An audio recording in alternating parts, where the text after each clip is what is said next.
मखदूम अशरफ जहांगीर सिमनानी जब जौनपुर की सरजमीन पर अपना क़याम करते हैं तो वहां के कुछ लोगों ने ये सोचा, लाओ इस फकीर की देखते हैं, इस फकीर की पहुंच कहां तक है, इस फकीर को कितना इल्म है, इस फकीर को देखते हैं कुछ मालूम है कि नहीं है।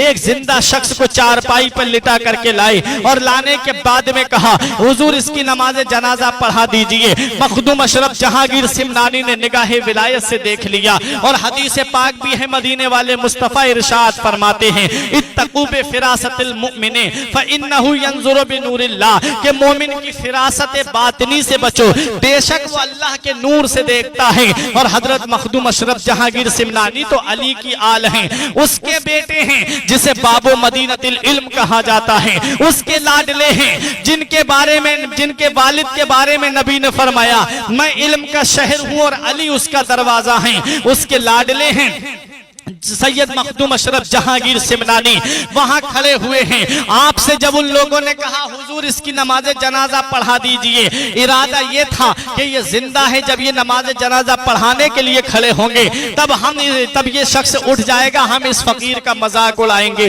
हम इस फकीर की हंसी बनाएंगे। जरा संभल के फकीरों पे तबसरा करना, जरा संभल के फकीरों पे तबसरा करना। ये लोग पानी भी सूखी नदी से लेते हैं। अल्लाह वालों के मकाम और मर्तबे को तुम क्या जानो, अल्लाह वालों की शान को तुम क्या जानो, अल्लाह वालों के मर्तबे को तुम क्या जानो। नबी फरमाते हैं, मोमिन की फिरासत बातिनी से बचो, वो अल्लाह के नूर से देखता है। और मखदूम अशरफ जहांगीर सिमनानी ने नूरे विलायत से देख लिया कि ये शख्स जिंदा है। आपने पहले टालने की कोशिश की, जब उन लोगों ने ज्यादा इसरार किया, फरमाया पढ़ा देता हूं, जिम्मेदार तुम होगे। उन्होंने कहा, हुजूर आप पढ़ा दीजिए। जब आप नमाज जनाजा पढ़ाने के लिए खड़े हुए, जब आपने पहली तकबीर कही, लोग समझ रहे थे कि ये अब उठेगा। जब आपने दूसरी तकबीर कही, लोग समझे कि ये अब उठ करके भागेगा, हम इस फकीर का मजाक उड़ाएंगे।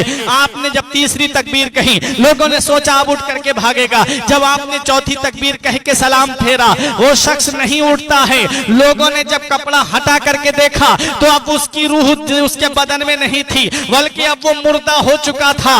ये जहां मखदूम अशरफ जहांगीर सिमनानी है, जहांगीर भी है और जहांगीर भी हैं। अल्लाह अकबर। लोग कदमों पे गिर गए, माफी मांगने लगे, हुजूर हमसे गलती हो गई, माफ कर दीजिए। मखदूम अशरफ जहांगीर सिमनानी ने उनको माफ कर दिया। ये अल्लाह के वली हैं, अल्लाह के नेक बंदे हैं, अल्लाह के बरगुजीदा बंदे हैं। जौनपुर का राजा आपके पास में आता है, आने के बाद में आपकी कदम बोसी करता है, कहता है, हुजूर मैं तो मुरीद हो गया हूं, लेकिन ये दोनों मेरे शहजादे हैं, एक का नाम हसन है, एक का नाम हुसैन है, इन्हें अपनी गुलामी में आप कबूल फरमा ले, इन्हें आप अपना मुरीद कर लें। सैयद मखदूम अशरफ जहांगीर सिमनानी ने उन दोनों बच्चों को मुरीद किया।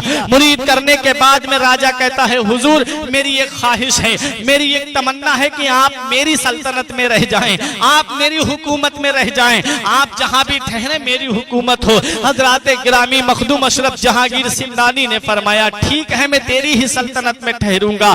आओ जरा देखो कि छौछा शरीफ से लेकर के इधर दिल्ली का एरिया जो आता था, ये फिरोज शाह तुगलक का एरिया लगता था। और किछौछा शरीफ से उधर चले जाइए आप, जौनपुर बिहार बंगाल उड़ीसा का कुछ हिस्सा और उधर बांग्लादेश का हिस्सा, ये मशरिकी इलाका कहलाता था। और यहाँ जौनपुर का राजा हुकूमत करता था। अल्लाह अकबर। आपने फरमाया मैं तेरी ही सल्तनत में रहूंगा। कि छौछा शरीफ मेन सरहद पर है, कि छौछा शरीफ से पीछे को इधर दिल्ली का एरिया शुरू होता था, फिरोज शाह तुगलक का एरिया शुरू होता है। और मखदूम अशरफ सिमनानी ने जहां कयाम किया, कि छौछा शरीफ से पूरब का इलाका जो था वो मशरिकी इलाका कहलाता था। अल्लाह अकबर।